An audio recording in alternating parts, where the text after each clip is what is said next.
जनक जी ने सबको निमंत्रण दिया धनुष यज्ञ का, पर जनक जी ने दशरथ जी को निमंत्रण नहीं दिया। क्यों नहीं दिया? जनक जी ने सारे राजाओं को बुलाया सीता स्वयंवर में, पर जनक जी ने अयोध्या में निमंत्रण नहीं भिजवाया। अब क्यों? इसके पीछे भी एक कथा है। क्या कथा है?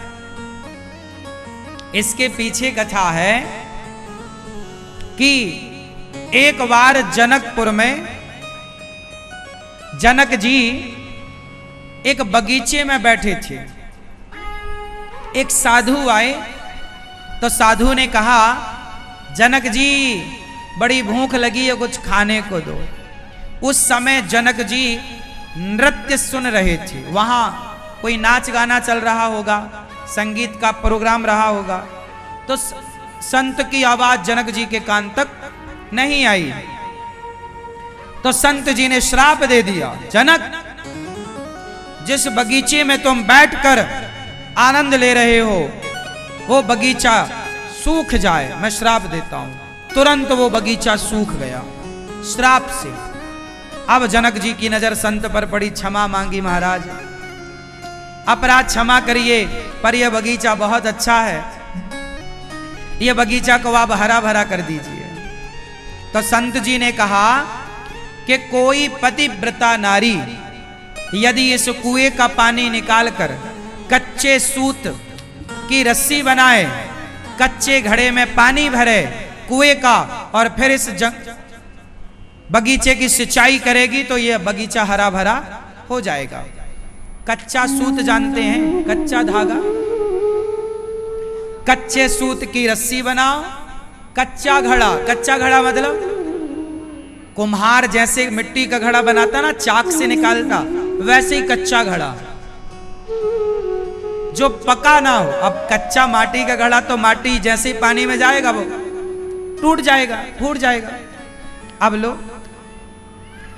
अब अब जनक जी ने कहा, भाई जो पतिव्रता नारी है वो आगे आए। अब सारी नारियां थी तो पतिव्रता बहुत सारी, पर सब संकोच में कि यदि टूट गई तो हमारी बड़ी हंसी हो जाएगी। इस चक्कर में पूरे जनकपुर में कोई आगे ना आया। तब जनक जी ने संदेशा पहुंचाया अयोध्या में। सबको पता था कौशल्या माता बड़ी पतिव्रता नारी हैं। तो जनक जी ने कौशल्या माँ के लिए पत्र लिखा दशरथ जी के लिए कि महाराज हमारा बगीचा सूख चुका है, और जो पतिव्रता नारी कच्चे सूत की रस्सी बनाकर कच्चे घड़े से पानी निकालकर बगीचे में सींचेगी तब ये हरा भरा होगा। तो आप अपनी पत्नी के साथ पधारो और हमारे इस कार्य को पूरा कराओ। अब दशरथ जी को सूचना मिली तो दशरथ जी कौशल्या मैया से बोलते हैं, तैयार हो जाओ, जनकपुर चलना है। कौशल्या मैया बोली ठीक है।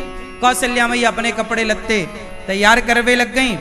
तब तक कौशल्या माँ के कमरे में जो झाड़ू पोंछा करने वाली दासी थी, उस दासी ने कहा, महारानी माँ आज आप कहाँ जा रही हैं?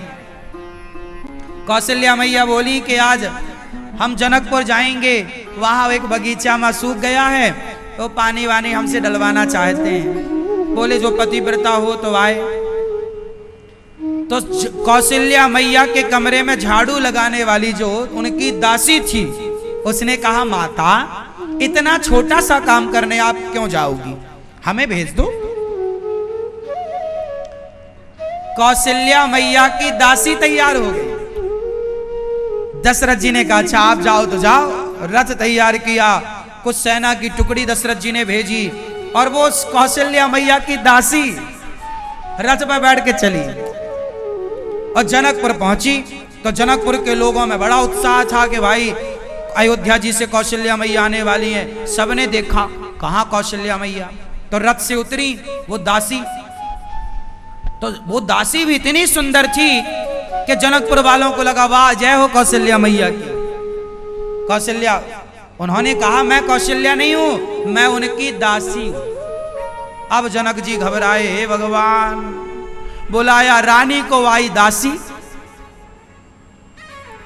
ये क्या करेंगी? बोले बताओ कहां तुम्हारा बगीचा? बोले ये रहा।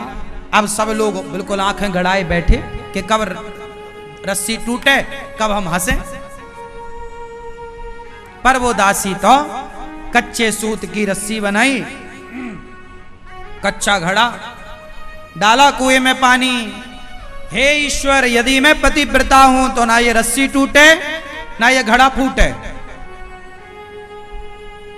अब तो लो भैया पानी निकाला, ओ काहे को रस्सी टूटे? लोगों को लगा अब टूटी, काहे टूटे? वो निकाला और पानी का सिंचन किया, पूरा बगीचा हरा भरा हो गया। जनक जी डर गए। जनक जी ने सीता स्वयंवर में दशरथ जी को निमंत्रण इसलिए नहीं दिया कि बुलाया था पिछली बार रानी को, आई दासी, इस बार कहीं सीता स्वयंवर में कोई नौकर ना आ जाए दशरथ जी का, तो हमारी बेटी कोई और आके कहीं उनका चेला दास वासना के धनुष तोड़ दे। डर गए जनक जी, बोले नहीं, वहां तो दासी इतनी कमाल की है, तो वहां का कोई दास वास आके तोड़ दिया धनुष, तो सीता का ब्याह करना पड़ेगा दास से। इस डर के मारे जनक जी अयोध्या में निमंत्रण नहीं दिए कि वहां बुलाओ किसी को, आता कोई है।